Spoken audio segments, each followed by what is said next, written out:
Hi friends, आज मैं आपको बताने वाला हूँ कि how to close email notification from Facebook से जो ईमेल पर नोटिफिकेशन जाता है वो आप कैसे बंद कर सकते हैं बड़ी आसानी से, वो मैं आपको बताने वाला हूँ।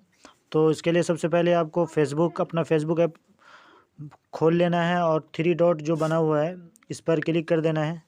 उसके बाद नीचे स्क्रॉल डाउन करते हुए आना है। उसके बाद सेटिंग का ऑप्शन पर क्लिक करना है।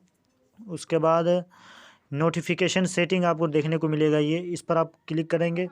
उसके बाद ये सब जो ऑप्शन है इस पर सबसे पहले कमेंट, इस पर आप सबसे पहले क्लिक करेंगे। उसके बाद ईमेल, ये जो इनेबल है इसको आपको बंद कर देना है। उसके बाद टैग, इसको भी आप ईमेल नोटिफिकेशन को ऑफ कर दीजिए। उसके बाद रिमाइंडर्स, इसको भी आप बंद कर दीजिए। उसके बाद फ्रेंड जितने नीचे तक हैं इसको भी आप बंद कर दीजिए। मोर एक्टिविटी, इसको भी बंद कर दीजिए। उसके बाद अपडेट फ्रॉम फ्रेंड्स, ये भी नोटिफिकेशन आता है, ये भी आपको बंद कर देना है।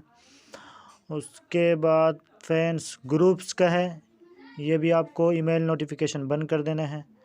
उसके बाद फ्रेंड्स बर्थडे, जो सालगिरह पर आपको नोटिफिकेशन दिया जाता है कि आपको बर्थडे है, ये भी ईमेल नोटिफिकेशन आपको बंद कर देना है। अगर आपको नहीं चाहिए तो बंद कर देना है। उसके बाद इवेंट्स, ये भी नोटिफिकेशन आपको बंद कर देना है। उसके बाद फ्रेंड्स वीडियो का नोटिफिकेशन आपके पास आता है ईमेल के ज़रिए से, वो भी आप बंद कर सकते हैं। उसके बाद फ्रेंड्स अदर नोटिफिकेशन है, ये भी आप बंद कर दीजिए। उसके बाद फ्रेंड्स मार्केट प्लेस जो है फेसबुक का अपना, जिस पर प्रोडक्ट डलते रहते हैं नए नए, इसको भी आप बंद करना चाहें तो बंद कर सकते हैं ईमेल नोटिफिकेशन। उसके बाद फ्रेंड्स आप फेसबुक के ज़रिए से आपके ईमेल पर नोटिफिकेशन नहीं भेजा जाएगा। आप जिसको बंद करना चाहें बंद कर दीजिए और जिसको बंद ना करना चाहें मत कीजिए। ठीक है फ्रेंड्स, अगर आपने हमारे चैनल को सब्सक्राइब नहीं किया है तो हमारे चैनल को जल्द अज जल्द सब्सक्राइब कर दें और लाइक के बटन को दबा दें और हमारे वीडियो को शेयर कर दें अपने फ्रेंड के साथ। खैर, शुक्रिया फ्रेंड्स, थैंक्स।